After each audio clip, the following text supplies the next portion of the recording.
పాకిస్తాన్ రక్షణ మంత్రి ఆసిఫ్ ఖవాజా అయితే ఏడుపు ఒక్కటే తక్కువ. విపరీతంగా బాధపడిపోతున్నాడు. మేము తాలిబాన్లకు ఎంతో చేశాము, కానీ వాళ్ళు మమ్మల్ని అర్థం చేసుకోలేదు.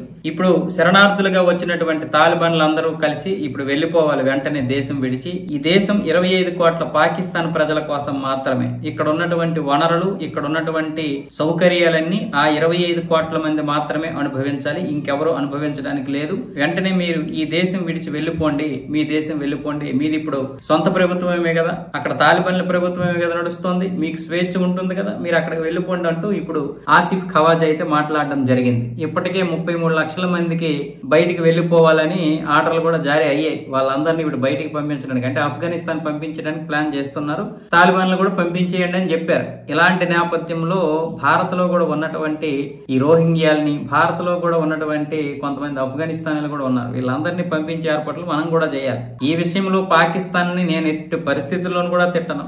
వాళ్ళు వాళ్ళ దేశాన్ని కాపాడుకోవడానికి, లేకపోతే అక్కడ ఉన్నటువంటి వనరులు వాళ్ళ దేశం వాళ్ళే తినాలని కోరుకున్నప్పుడు మనం ఎందుకు ఎవడెవడకు పెట్టాలి? మనం ఎందుకు ఇక్కడ రోహింగ్యాలకు ఇవ్వాలి? మనం ఎందుకు ఇక్కడ రోహింగ్యాలు పెంచి పోషించాలి? మనం ఎందుకు పాకిస్తాన్ ప్రజల్ని, పాకిస్తాన్ నుంచి అక్రమంగా వచ్చినటువంటి వారిని ఇక్కడ పెంచి పోషించాలి? మన రేషన్ వాళ్ళకి ఎందుకు ఇవ్వాలి? ఇక్కడ అదే మాట అంటే ఇక్కడ కుహనా మేధావులకి, సెక్యులర్లకి, ఇంకా మామూలుగా అయితే ఇంకా చాలా మంది సపోర్ట్ చేసిన వాళ్ళు ఉంటారు కదా, ఇంకా అటువైపు వాళ్ళకి అందరికీ మండిపోద్ది. ఇక్కడ ఒక్కొక్కడు ఎంత శక్తిని లేస్తాడు. కానీ ఇక్కడ వాళ్ళు దొబ్బు తింటూ మన మీదే దాడులు చేస్తుంటే మాత్రం ఎవడు పట్టించుకోడు. మన దేశం పంపించేస్తుంటే మాత్రం చూస్తూ ఊరుకుంటాం అన్నమాట. కానీ మన దేశం మాత్రం ఎవడైనా వచ్చి దున్నపోతు మేసినట్టుగా మేస్తే పందులు తిన్నట్లుగా తింటే మాత్రం మనకి చీమ కుట్టినట్లు కూడా అనిపించదు.